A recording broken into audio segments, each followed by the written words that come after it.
CNBC आवाज and India bonds presents bond street.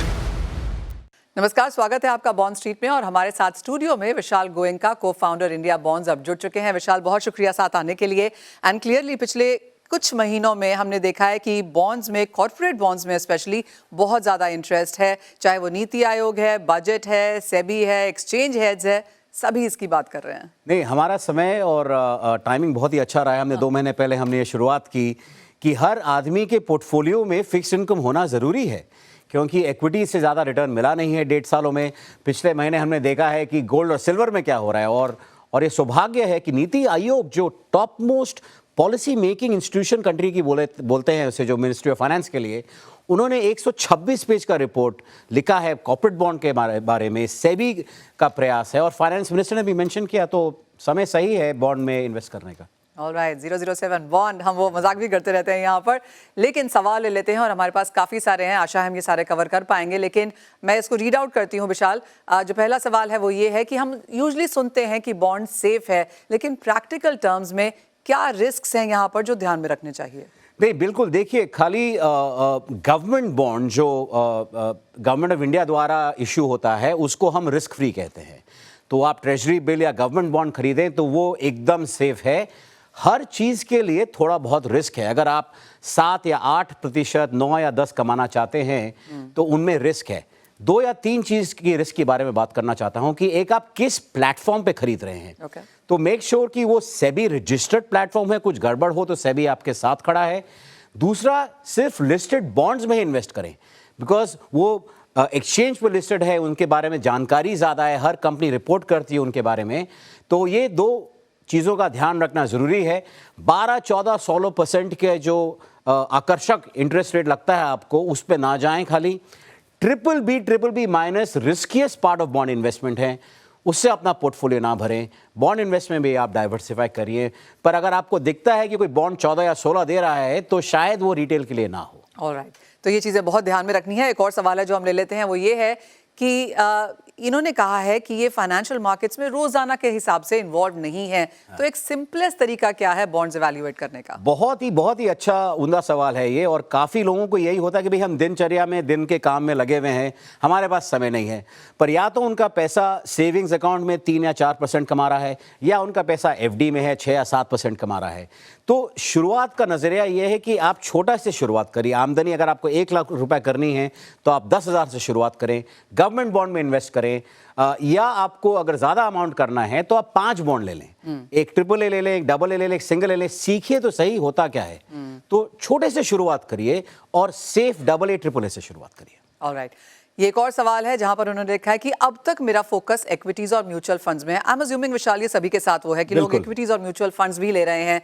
कैसे अब इस स्टेज पे मैं शुरुआत करूं यहाँ पर bonds as an asset class में निवेश करने के लिए? तो पहले तो मुबारक हो, क्योंकि अगर आपने 4 साल सोचा है 4 साल आप इक्विटी में इन्वेस्टेड हो तो आपने पैसे भी कमाए हैं। और यही भारतवर्ष में हो रहा है कि पिछले 15 से 16 महीने से इक्विटी ने इतने रिटर्न्स दे नहीं हैं, तो लोगों ने कहा कि हमने पैसे कमाए हैं। अभी मैं चाहता हूं कि 20 से 25% अगर आपका 100 रुपए का पोर्टफोलियो है तो 25 रुपए आप बॉन्ड में डालिए। और बहुत ही सिंपल है, 5 मिनट में आप ऐप पे KYC करके, कोई भी ऐप पे आप बॉन्ड में निवेश कर सकते हैं। बट 25% आपका पोर्टफोलियो बॉन्ड में होना चाहिए। विशाल, कुछ तो ट्रेडर्स होते हैं, लेकिन जो हमारा अगला सवाल है, ये वेल्थ प्लानिंग करना चाहते हैं और जानना चाहते हैं कि क्या बॉन्ड सेंस क्रिएट करते हैं अगर प्रेडिक्टेबल रिटर्न्स लॉन्गर टर्म के लिए क्रिएट करने हो? नहीं, बिल्कुल करते हैं। देखिए, इक्विटी मार्केट हम बोलते हैं कि 10 to 12% रिटर्न सालाना मिलता है हमें। अगर आप 10% का, 11% का बॉन्ड खरीदते हैं और अगर आप हर साल 5 साल करेंगे तो आपकी रिटर्न्स 45 to 50% होगी। तो वेल्थ प्रेजर्वेशन के अलावा वेल्थ क्रिएशन दोनों एक साथ होता है कि आपको जोखिम थोड़ा कम है। ये फाइनेंस 1-on-1 है कि इसमें वॉलेटिलिटी कम है, इसमें डिफॉल्ट के चांसेस कम हैं। तो बिल्कुल आप इससे वेल्थ क्रिएशन कर सकते हैं। हम आपको एक्चुअली इंकरेज करते हैं कि आप हमें सभी तरीके के सवाल यहाँ पर पूछें, क्योंकि विशाल यहाँ पर हैं और हम सब सवाल यहाँ पर लेंगे। और जो अगला सवाल है विशाल यहाँ पर इंटरेस्टिंग है, ये जानना चाहते हैं कि क्या बॉन्ड और फिक्स्ड डिपॉजिट सेम है? नहीं, सेम तो नहीं है। फिक्स्ड डिपॉजिट और बॉन्ड फिक्स्ड इनकम के स्कूल के हैं, दोनों सेम ही स्कूल के हैं। फिक्स्ड डिपॉजिट आप बैंक में डालते हैं। फिक्स्ड डिपॉजिट में यह है कि थोड़ा इंटरेस्ट रेट शायद कम मिलता है। आप चाहे ना चाहें कि आप जो पैसा बैंक में फिक्स डिपॉजिट डालते हैं वो ही शायद बॉन्ड में इन्वेस्ट कर रहे हो।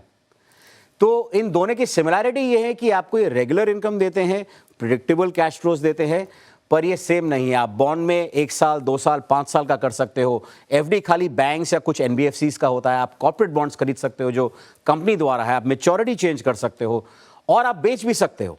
लिस्टेड बॉन्ड्स आर लिक्विड, आप बेच सकते हो। तो ये फ्लेक्सिबिलिटी मिलती है आपको, आप 3 से 4% ज्यादा कमा सकते हैं। हम एनकरेज करते हैं अपने व्यूअर्स को हमारे से सवाल पूछने के लिए, क्योंकि विशाल इन हाउस है यहाँ पर। और विशाल, अगला सवाल और भी इंटरेस्टिंग है। बॉन्ड्स क्या सिर्फ प्रोफेशनल इन्वेस्टर्स के लिए हैं या फिर रिटेल भी इसमें जा सकता है? बिल्कुल ही नहीं। 3 साल पहले बॉन्ड 10 लाख रुपए का हुआ करता था, तो ये प्रोफेशनल इन्वेस्टर्स के लिए था। थैंक्स टू सेबी अब ये बॉन्ड 10,000 रुपए में कोई खरीद सकता है और पब्लिक इश्यू बॉन्ड का आप 1,000 रुपए से शुरू कर सकते हैं। तो इन्वेस्टमेंट देखिए ऐसी जर्नी है जो आप चाहे 1,000 से करें या 1 करोड़ से करें, वो आपको सीखना है। पर ये अभी आम आदमी के लिए है, सबके लिए है। 10,000 रुपए से शुरू कर सकते हैं और 7 से 12% आप कमा सकते हैं। विशाल, मुझे याद है रिसेंटली सेबी चीफ ने यह कहा कि लोग बिटकॉइन के बारे में ज्यादा जानते हैं और कॉर्पोरेट बॉन्ड मार्केट के बारे में कम जानते हैं। आपका नाम नहीं लिया उसके साथ। पर ये स्थिति है बाजार में, जिस तरह के सवाल आ रहे हैं काफी क्लियरली बताता है कि लोगों को बहुत ज्यादा अवेयरनेस की यहाँ पर अब भी जरूरत है। लेकिन इसी के साथ अगला सवाल भी लेते हैं कि क्या जो रिटर्न्स गारंटीड हैं जो बॉन्ड्स में आते हैं, या ये वेरी करते हैं ओवर पीरियड ऑफ टाइम? बहुत ही उम्दा क्वेश्चन है। गारंटीड कुछ नहीं होता है बॉन्ड में। गारंटीड, और जहां आप गारंटीड रिटर्न्स पढ़ें वो चीज शायद वो उसको 4 बार पढ़ें। गारंटीड कुछ नहीं है, खाली मैंने जैसे कहा गवर्नमेंट बॉन्ड सेफेस्ट है। कुछ बॉन्ड्स गारंटीड हो सकते हैं, जैसे स्टेट गारंटीड बॉन्ड्स होते हैं। कि क्या उसका मायना क्या है कि जैसे केरला हुआ या आंध्र प्रदेश हुआ, कोई भी स्टेट हुआ, वो एक प्रोजेक्ट बना रहा है और स्टेट गवर्नमेंट बोल रही है कि मैं गारंटी करता हूं उसको, तो वो गारंटी मायने रखता है। पर मोस्टली कॉर्पोरेट बॉन्ड्स में सिक्योर्ड होता है और गारंटी नहीं होती है। तो आप ऐसा ना सोचे कि 100% सेफ है, खाली गवर्नमेंट बॉन्ड्स 100% सेफ है। थोड़ा रिस्क है, पर इक्विटी और बाकी चीजों के अलावा बहुत बहुत ज्यादा कम रिस्क है। हमारा अगला सवाल एक्चुअली सेम लाइंस पर है, लेकिन थोड़ा सा अलग पूछा गया है, इसलिए मैं विशाल आपसे पूछ लेती हूँ कि कॉर्पोरेट बॉन्ड्स में रिस्क ज्यादा होता है क्या कंपेयर टू गवर्नमेंट बॉन्ड्स? बिल्कुल। देखिए, आप आज कोई भी चीज को लीजिए, अगर आप कोई फैसिलिटी यूज करते हैं, बोलते हैं ये तो गवर्नमेंट का है, तो आपको सिक्योर लगता है कि बहुत ही बेटर है, या ये कंपनी चला रही है तो उसका रिस्क ज्यादा है। तो सिमिलरली गवर्नमेंट बॉन्ड 7% 7% देते हैं, AAA कॉर्पोरेट बॉन्ड्स 8% देते हैं, AA 9 से 9.5% है, और सिंगल ए 10 से ज्यादा देते हैं। तो हर दर पे इंटरेस्ट रेट आप ज्यादा कमा सकते हैं, पर थोड़ा रिस्क आप ज्यादा ले रहे हैं। अगला सवाल और भी इंटरेस्टिंग है जो हमारे पास आया है। ये जानना चाहते हैं कि मैं पेरेंट्स के लिए स्टेडी इनकम ऑप्शन देख रहा हूं, बॉन्ड्स रिलायबल रहेंगे क्या? देखिए, हर एज और उम्र के लिए फाइनेंशियल इन्वेस्टमेंट जरूरी है जी। तो आज कई बार मैं सुनता हूं कि मैं तो 25 साल या 30 साल का हूं, कोई लोग कहते हैं नहीं मैं नहीं हूं, पर लोग कहते हैं कि मैं रिस्क ले सकता हूं। पर जब आप पेरेंट्स के लिए सोचते हैं, उनकी उम्र 55, 60, 70 कुछ भी हो सकती है, तो रिस्क एबिलिटी कम हो जाती है। तो आप चाहते हैं कि आप कोई चीज में इन्वेस्ट करें, आपका प्रिंसिपल थोड़ा सा प्रिजर्व्ड रहे और रेगुलर इनकम आता रहे उनके खर्चे पाने के लिए। तो पेरेंट्स के लिए बहुत ही आवश्यक है कि एटलीस्ट 60% आपका पोर्टफोलियो फिक्स इनकम में इन्वेस्ट होना चाहिए। पर आप सिंगल ए से नीचे नहीं जाना चाहिए, AA तक सीमित रखें, 9% कमा सकते हैं। पर डेफिनेटली बॉन्ड्स बहुत ही उम्दा ऑप्शन है। अगला सवाल आ चुका है, वो लेते हैं कि किस तरह से हम यहाँ पर बॉन्ड में देखें और कौन सा बॉन्ड्स हमारे लिए बेहतर है, ये कैसे जानें? देखिए, हर चीज होता है कि आपकी आवश्यकता क्या है। कुछ लोग कहते हैं कि मुझे 2 साल का पैसा इन्वेस्ट करना है, कोई 3 साल का करना है, कोई कहता है मुझे घर खरीदना है 5 साल में, कोई कहता है देखिए मैंने इक्विटी में किया है, थोड़ा सा बॉन्ड में करना है। तो जरूरत क्यों है वो आपको ही पता है। पर एक ऑल्टरनेटिव इनकम की, एक पैसिव इनकम की जरूरत सबको रहती है। अगर आप बिजनेस में है, बिजनेस ऊपर नीचे होगा पर आपकी इनकम आ रही है। अगर आप जॉब में है, ना चाहते हुए कभी जॉब लॉस भी होता है तो बहुत मुश्किलें पड़ती हैं। पर अगर आप एक रेगुलर इनकम क्रिएट करते हैं साथ में, तो उसका बहुत फायदा है। तो मेरे ख्याल से आप 2 या 3 साल में इन्वेस्ट करें, डाइवर्सिफाई करिए बॉन्ड पोर्टफोलियो। अगर 5 लाख रुपए हैं तो 5 बॉन्ड 1-1 लाख के खरीदें।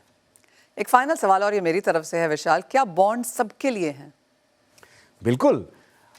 किसी ने मुझे कहा कि हम 140 करोड़ जनता है और 140 करोड़ बॉन्ड इन्वेस्टर है, क्योंकि घर में बच्चा पैदा हो तो हम क्या करते हैं, फिक्स डिपॉजिट रख लेते हैं, वो फिक्स इनकम है, वो बॉन्ड है। आप और मैं इंश्योरेंस और पेंशन में करते हैं, इंश्योरेंस और पेंशन वाले एक्चुअली बॉन्ड खरीदते हैं। तो बॉन्ड एक्चुअली सबके लिए है, चाहे वो बच्चा हो या वृद्धावस्था में हो। ऑल राइट, तो ये एक अपॉर्चुनिटी है और ये मार्केट अब बढ़ती हुई नजर आ रही है। फ्रेमवर्क्स बन रहे हैं, प्रपोज नॉर्म्स हैं और जैसे विशाल कह रहे हैं सबके लिए बॉन्ड्स हैं। और उन सभी सवालों के जवाब भी देने के लिए बहुत शुक्रिया विशाल।